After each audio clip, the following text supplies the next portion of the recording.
Türkistanlıq qarindoshlar, Sharq Turkiston xabar agentligining xabarlar programmasini ko'rishinglarni qizg'in qarshi olamiz. Tunda tafsiliy mazmunlarni diqqatingizga sunamiz. Saudiya Arabistoni va Misrni o'z ichiga olgan 16 arab davlatlarining vakillari 30 may kunidan 2 iyun kunigacha Sharq Turkistonni ziyorat qilib, Xitoyning Sharq Turkistondagi Uyg'ur va boshqa turkiy xalqlarga qarshi yurgizayotgan irqiy qirg'inchilikni qo'llab bayonot e'lon qilgan. Sharq Turkiston sürgündü hükümeti 5 iyun günü axbarat e'lon qilib, ularning bu qilmishlarini aybladi. Sharq Turkiston sürgündü hükümeti Arab davlatlari ittifoqining Xitoyning Sharq Turkistonda yurgizayotgan irqiy qirg'inchilikni qo'llaganligini qattiq ayblaydi degan temada e'lon qilingan axbaratda mundaq deyildi. Sharq Turkiston sürgündü hükümeti Misr, Saudiya Arabistoni, Jazoir qatorliq 16 davlatning vakillarini o'z ichiga olgan Arab davlatlari ittifoqining yaqinda Sharq Turkistonni ziyorat qilib, Xitoyning Sharq Turkistondagi musulmon, Uyg'ur va boshqa turkiy xalqlarga yurgizayotgan irqiy qirg'inchilikni inkor qilib, Xitoyni oqlab bayonot e'lon qilganligini qattiq ayblaydi. Arab davlatlari ittifoqining bu xoin harakatiga qarshi Sharq Turkiston xalqi barliq musulmon dunyosi va xalqaro jamiyatdan darhol va qat'iy inkos qaytarishni talab qiladi. Sharq Turkiston sürgündü hükümetining Cumhur Reisi G'ulom Osmon Yag'ma Efendi Arab davlatlari ittifoqining 30 may kunidan 2 iyun kunigacha bo'lgan oraliqda Sharq Turkistonga qilgan ziyorati ularning zulmga uchragan musulmon qarindoshlarining haq-huquqini va omon-esanligini qo'g'dash mas'uliyatiga qilingan ochiq-oshkora xiyonatdir. Arab davlatlari ittifoqining Xitoyning Sharq Turkistondagi Uyg'ur va boshqa turkiy xalqlarga qarshi yurgizayotgan irqiy qirg'inchilikni terrorizm bilan kurash qilish deb qo'llashi adolatni, insonlikni va islomiy ta'limni ko'zga ilmay qo'yishni emas, balki yana o'tkinchi dunyo manfaati uchun o'zlarining e'tiqodini Xitoy hukumatiga sotganligini tushundirdi dedi. Sharq Turkiston sürgündü hükümeti qayta shuni ta'kidlaydiki, Xitoyning Sharq Turkistondagi faoliyatlari atalmish terrorlik va oshqullik bilan kurash qilish bo'lmasdan, dal aksicha zamonaviy mustamlika, irqchilik, islom dushmanligi va umumyuzlik irqiy qirg'inchilikdan iborat.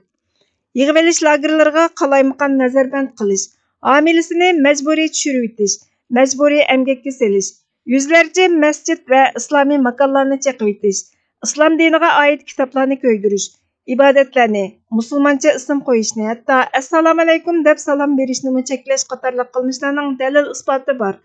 Arab davlatlari ittifoqi Sharq Turkiston xalqi duch kelgan vahshiy irqiy qirg'inchilik va islom dushmanligini oshkorlaydigan sonsizlagan dokladlarni, sunniy amradan tortilgan rasm analizlarini, lager shahidlarining guvohliklarini, oshkorlangan Xitoy soqchi hujjatlarini ko'rmasga soldi. Qur'on va hadis musulmonlarning axloqiy mas'uliyatini ado qilishdagi rahbar. Payg'ambarimiz Muhammad sallallohu alayhi vasallamning sizlardan har kim bir yomon ishni ko'rsa, qo'li bilan to'ssin. Uningga kuchi yetmasa, tili bilan to'ssin. Uningga kuchi yetmasa, yuragi bilan to'ssin. Bu iymonning eng ojiz darajasidir degan so'zlari Sharq Turkistondagi musulmon xalqini qo'g'dashning va adolatsizlikka qarshi turishning bir vazifa ekanligini esga soladi. Hadis Xitoyning Sharq Turkistonda yurgizayotgan irqiy qirg'inchiligiga qarshi mayli jismoniy jihatda bo'lsin, yoki ig'izda bo'lsin, yoki his tuyg'uda bo'lsin, qarshilik ko'rsatishning zarurligini ta'kidlaydi.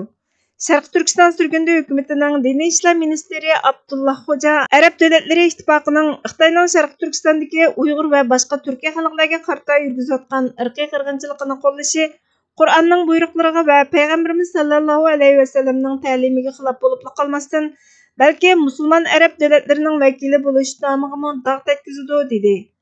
Sharq Turkiston sürgündü hükümeti Arab davlatlari ittifoqini Xitoyning Sharq Turkistondagi Uyg'ur va boshqa turkiy xalqlarga qarshi yurgizayotgan irqiy qirg'inchiligi, islom dushmanligini ayblab, Sharq Turkistonlik dindoshlarining Xitoyning Sharq Turkistondagi irqiy qirg'inchiligi, Sharq Turkistonga qarshi ishg'oliyatiga qarshi turish kurshini qo'llashga chaqiriq qiladi.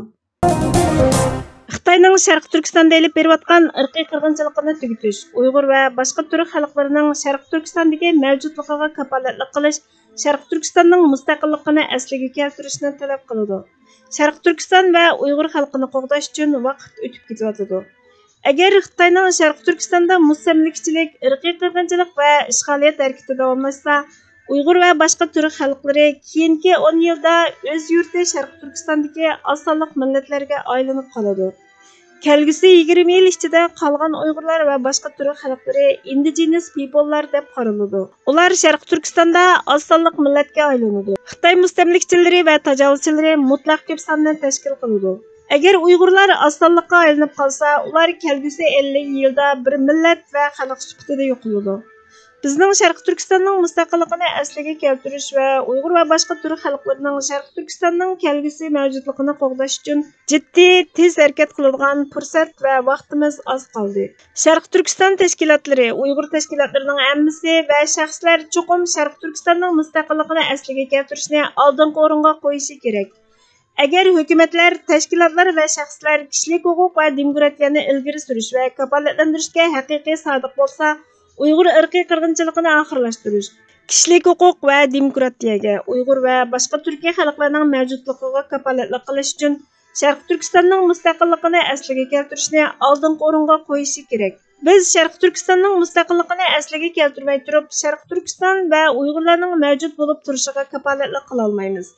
Agar Xitoy millatimizni butunlay vayron qilib olsa, erishiladigan asosiy kishilik huquqlarmi bo'lmaydi.